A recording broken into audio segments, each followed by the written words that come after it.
Welcome to my channel, Iqbal TV Virtual. Please like and subscribe. Don't forget to comment and share. Assalamualaikum warahmatullahi wabarakatuh. Salam Indonesia, Kampus Merdeka. Bersama Universitas Lampung dan bersama channel saya Iqbal TV Virtual, kembali lagi kita membahas tentang farmasi lingkungan. Ya, kita akan sedikit mengupas konsep-konsepnya farmasi lingkungan setelah melalui beberapa tahapan pembelajaran, dan tiba di akhir tahun kita membahas tentang suatu pertanyaan: do pharmaceuticals in the environment presents an investment risk? Ya, intinya apakah ini ya lebih kepada dalam dunia farmasi ini beresiko nggak sih terhadap lingkungan? Sebenarnya pembahasan kali ini adalah rangkuman-rangkuman dari pertemuan-pertemuan sebelumnya ya. Baik itu dari pengenalan lingkungan, tentang dunia industri farmasi, tentang market insentif, dan ini pada akhirnya adalah membahas resiko. Dan selamat belajar untuk kita semua ya, terutama mahasiswa farmasi di Prodi Sarjana Farmasi Fakultas Kedokteran Universitas Lampung beserta seluruh mahasiswa farmasi atau kesehatan di seluruh Indonesia dan dunia. Tanpa panjang lebar lagi, sebenarnya kita berbicara tentang dunia farmasi industri. Artinya dunia farmasi industri bukan lebih kepada pabrikan saja, tapi cakupannya menyangkut industri kefarmasian, baik itu dari sisi pabrik, rumah sakit, klinik, sampai ke retail-retailnya. Apa sih faktor-faktor yang berpengaruh terhadap lingkungan ya, dan bagaimana mereka saling berefek satu sama lain, mempengaruhi satu sama lain. Karena kita ketahui ya bahwa dunia industri farmasi atau pharmaceutical industry itu adalah salah satu industri yang sangat bermanfaat bagi masyarakat ya. Jadi luar biasa nih, untungnya secara nominal uang ada, tapi secara amal juga ada, sehingga hampir jarang yang bisa menyaingi industri farmasi ini. Tapi nggak gitu juga sih, dunia teknologi baik itu dalam otomotif juga bermanfaat untuk manusia. Tapi ini adalah dunia yang bermanfaat untuk kehidupan ya. Kalau nggak ada obat, coba bayangin ya. Percuma teknologi kayak gitu ya, percuma punya mobil mewah tapi sakit kayak gitu. Tetapi di dalam teknologi juga mensupport supaya terjadinya dunia farmasi yang lebih jauh lebih maju gitu, sehingga pembuatan obat menjadi lebih efektif dan aman. Nah, tentunya yang menjadi perhatian bahwa di dunia industri farmasi itu uniknya gini, jadi tidak menjadi berita utama gitu ya. Padahal isu-isu lingkungan ini sudah menjadi headlines kayak gitu. Nah, padahal dunia farmasi mempengaruhi impact terhadap lingkungan ya, impact terhadap lingkungan, terutama pencemaran lingkungan. Sehingga ada beberapa suatu isu-isu strategis yang berkaitan dengan dunia farmasi, baik yang menyangkut dalam dunia sosialnya maupun kepada lingkungannya. Nah, ini adalah beberapa poin, misalnya di lingkungan apakah limbahnya berpengaruh, kemudian dari emisi-emisi senyawa organik yang mudah menguap. Nah, intinya lebih kepada produksinya dan limbahnya. Kemudian kepada sosial, dunia farmasi juga berdampak juga kepada research ya, kepada penelitian, kepada daya beli suatu consumers kayak gitu. Kemudian dalam lobby-lobby dalam dunia marketing ya, sehingga akan berpengaruh dalam dunia kehidupan sosial. Jadi dampak dunia farmasi ini sangat luas sekali, baik dari sosial, environment, ekonomi, politik, bahkan ya dalam misalnya perdagangan vaksin seperti ini, bagaimana nanti limbahnya, efek ke manusianya. Ini sangat luas sekali, luar biasa. Dan ini adalah yang menjadi seolah-olah tema baru ya, tema baru, karena sebenarnya meskipun sudah dibahas lama, tetapi baru terus ya. Kenapa belum ada regulasi yang pas kayak gitu untuk mengatur pencemaran karena dunia industri farmasi? Padahal gini ya, dunia industri farmasi berkembang terus, tetapi resikonya masih sedikit sekali untuk diamati. Nah, padahal tingkat level residu dari obat di environment ini ya semakin lama sebenarnya semakin tinggi. Tapi belum tentu juga, siapa tahu ada mekanisme dari regenerasi alam. Yang secara alami contohnya adalah virus corona ya, SARS-CoV-2 ini. Sehingga harus dipelajari bagaimana dampak-dampak dunia farmasi ini terhadap berbagai macam stakeholder, atau stakeholder itu yang pengaruh dunia farmasi ya. Kenapa? Karena harus dipengaruhi untuk menjadi green farmasi, sehingga dunia farmasi ini menjadi banyak aturan. Selain pembuatan obat yang baik itu obat manusia maupun obat hewan, dan ini peraturannya berkembang menjadi batasan-batasan dalam peraturan, sehingga akan mempengaruhi dalam dunia produksi maupun marketingnya. Misalnya menjadi gini, tadinya bebas-bebas saja buat obatnya, bebas bahannya gini, tetapi toksik terhadap lingkungan, ekologikalnya menjadi negatif, sehingga membutuhkan green substance. Nah, ini kan tentunya mempengaruhi sales atau profit ya, ketika green substance itu masih susah dicari ya, harus di-researchkan lebih tinggi lagi, costnya menjadi lebih tinggi lagi. Ini dampak dari pharmaceuticals in the environment itu luas sekali, baik itu dari lingkungannya maupun ke dunia farmasinya. Sehingga dunia farmasi juga menjadi dunia industri farmasi menjadi industri yang sangat bertanggung jawab terhadap lingkungan. Kenapa? Juga mengeksploitasi alam, kemudian akan mengotori alam kalau tidak dikontrol. Dan dampak dari itu tentunya adalah perusahaan-perusahaan yang mengatur pengolahan air ini akan terus mendorong supaya bagaimana dunia industri farmasi ini menyebabkan pengolahan limbah yang lebih aman, seperti itu, sehingga cost-nya akan lebih besar, treatment cost-nya akan menjadi lebih besar. Apalagi kalau nanti atau sudah mungkin ya diganyangkan, istilahnya di sosial media kan, bahwa bahan-bahan obat yang tidak degradable di alam itu akan berbahaya, sehingga akan masuk ke benak konsumen itu bahaya obat-obatan baik itu OTC, obat keras yang tidak menggunakan green substance. Nah, ini akan repot lagi kalau kita di dunia farmasi tidak bisa mengejar ini, terutama pihak-pihak apoteker atau farmasis yang berada di arah pabrikasi ya. Tidak hanya pabrikasi sebenarnya, tapi di rumah sakit juga yang sudah ada standar-standar pengolahan limbahnya.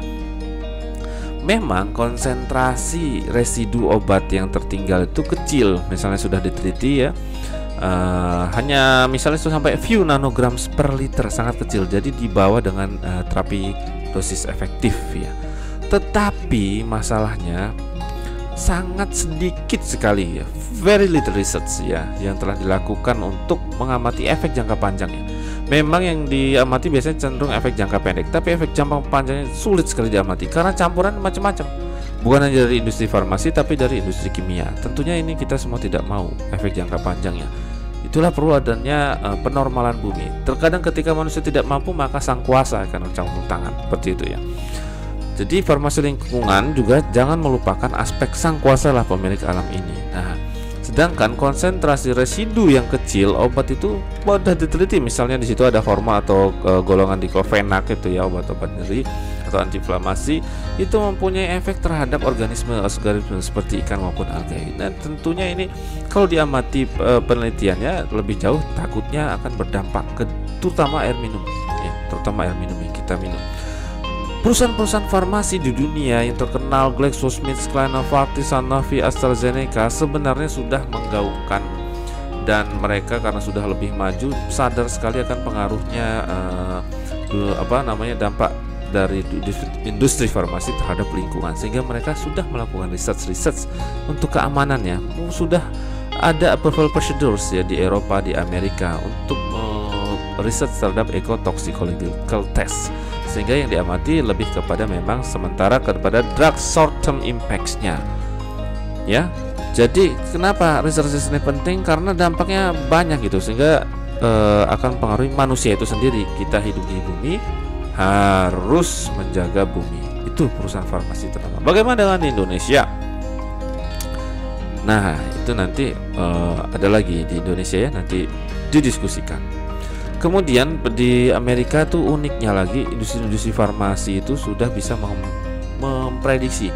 Jadi konsentrasi di masa depan ya, future concentrations, maksudnya dampak dari long termnya dari suatu senyawaan obat yang di sini banyak active substance-nya di environment-nya, seperti itu. Sehingga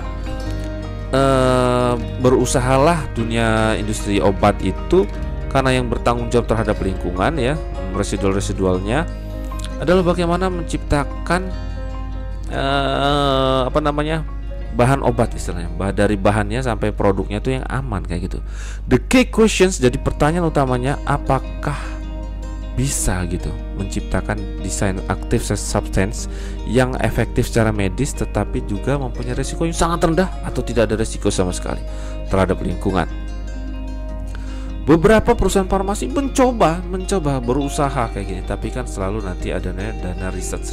Itulah kenapa research di luar negeri itu sangat tinggi sekali, dananya besar sekali dikocorkan. Dan perlu adanya juga suatu motivasi bagi industri farmasi, yaitu support regulatory insentif, dikasih dong insentif supaya berlomba-lomba untuk menciptakan green active constituents substance.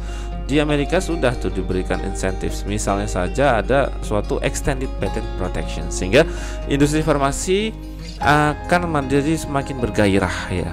Dengan dari ujungnya pabrik sudah menciptakan green, otomatis nanti di rumah sakit dan retail di bawahnya menjadi lebih aman pengolahannya ya, terutama pengolahan di kota. Nah, biasanya green drug design ini di dalam dunia sekarang teknologi menggunakan biotex, contohnya protein. Kenapa? Karena dia lebih degradable ya, lebih mudah dihancurkan di alam. Sehingga dampak dari itu juga tentunya water utilities juga menjadi perhatian yang sangat ya di dalam pengolahan limbah terutama. Kenapa? Karena ya ujung-ujungnya mengotori water bodies terutama nanti air minum. Sehingga dengan adanya berita-berita di media, makin tekanan dari masyarakat semakin kencang, baik itu di Indonesia maupun di luar ya. Berhubung Indonesia belum mampu secara mandiri benar-benar ya, jadi hanya bisa mengikuti dari luar gitu. Sehingga pengolahan ini membutuhkan support ya, pengolahan sewage treatment plant ini membutuhkan support dari pemerintah juga, dari stakeholder yang bergabung ya, berintegrasi satu sama lain, karena menyangkut uang juga, kemudian menyangkut insentif juga yang membuat industri farmasi bergairah untuk mengolah limbahnya menggunakan sewage treatment plant yang terarah seperti itu. Dan itu harus didukung dengan riset juga yang berkoordinasi dengan akademisi ya, dan inilah yang harus dikembangkan dengan dalam kampus Merdeka. Parahnya gini ya, susahnya gitu ya, aturan hukumnya ya yang lebih ketat tuh susah. Di Eropa aja susah gitu, meskipun udah tahu nih, industri farmasi ini akan berdampak pada lingkungan ya, karena residunya kecil gitu, sehingga dikit itu penelitiannya. Apalagi pemerhati lingkungan sekarang udah ada arah-arah lingkungan ya, teknik lingkungan. Nah itu udah mulai bergairah juga. Tapi di dalam dunia farmasinya ini juga masih naik turun fluktuatif, karena tidak didukung dengan legislasi yang kuat gitu. On the legislative side, there have been no specific detail regulation. Gak ada yang detail tentang environmental profile of drugs kayak gitu. Di Indonesia, nah itu juga begitu ya. Di luar negeri aja belum ada gitu ya. Di Indonesia ada sebenarnya analisis dampak lingkungan, tapi kita belum tahu bagaimana penjalanannya. Meskipun di dalam rumah sakit sudah diawasi ya dalam bentuk akreditasi. Tentunya dalam industri farmasi juga sudah ada amdalnya, begitu ya. Cuman sekarang diimbangi dengan perumahan yang semakin meluas, industri semakin meluas. Ini yang harus diperhatikan untuk mempengaruhi water bodies di Indonesia ya, di negara kita. Nah, permasalahannya adalah dengan sedikitnya penelitian sehingga diperolehlah knowledge yang sedikit juga tentang efek dari drug residues. Bagaimana bisa membuat peraturan yang lebih kalau penelitiannya kurang? Itu permasalahannya, baik untuk short term atau mid term. Sehingga konsumen seolah-olah harus mencari sendiri tentang keamanannya kalau pemerintah tidak menggaungkan tentang keamanan active substance atau green issue ini. Dan para medis, dari medis juga maupun dari apotekernya akan sangat membantu ya. Jadi misalnya dari dokter itu akan didorong untuk meresepkan obat-obat ya yang lebih ramah lingkungan. Dari farmasinya untuk produksi obat-obat ramah lingkungan, dan jika ada yang sesuai medikasi, obat-obat ramah lingkungan. Apakah sudah ke arah ke sana? Rasanya belum ya. Ini kan hanya tergantung dari pabrikannya seolah-olah ya. Sehingga konsumen seolah-olah harus memilih sendiri. Kalau ketika perang pikiran ini adalah ditujukan ke konsumen untuk kesadaran dan mencari yang lebih aman, maka nanti dari industri itu akan menjadi tertekan, sehingga pemerintah juga akan bergerak bersinergi antara stakeholder dan masyarakat semuanya. Oke, sekarang apa yang terbaik bagi negeri kita, bagi dunia kita, dan bagi bumi kita supaya menjadikan hijau seperti dulu? Apakah menjadi hijau seperti zaman dulu kala? Ya enggak juga ya, nanti repot kalau nggak ada industrinya seperti itu. Kita tidak bisa menghasilkan obat, sehingga yang harus dikembangkan adalah suatu kesinergisan ya, antara pemerintah, stakeholder swasta, industri farmasi, masyarakat itu sendiri, dengan menjaga pembangunan, kemudian menjaga sewage plants-nya dengan membangun sewage plants treatment plants waternya dengan baik, kemudian juga menjaga aspek tumbuh-tumbuhan, aspek kehewanan ya, supaya ekosistem itu menjadi seimbang. Nah itu what is the best, jadi harus seimbang semuanya. Tentunya jika manusia tidak bisa melakukan itu semua, maka sang penciptalah yang akan turun tangan. Baik, demikianlah gambaran singkat tentang konsep apakah dunia farmasi pengaruh lingkungan mempunyai risiko terhadap lingkungan. Mudah-mudahan bermanfaat. Selamat liburan.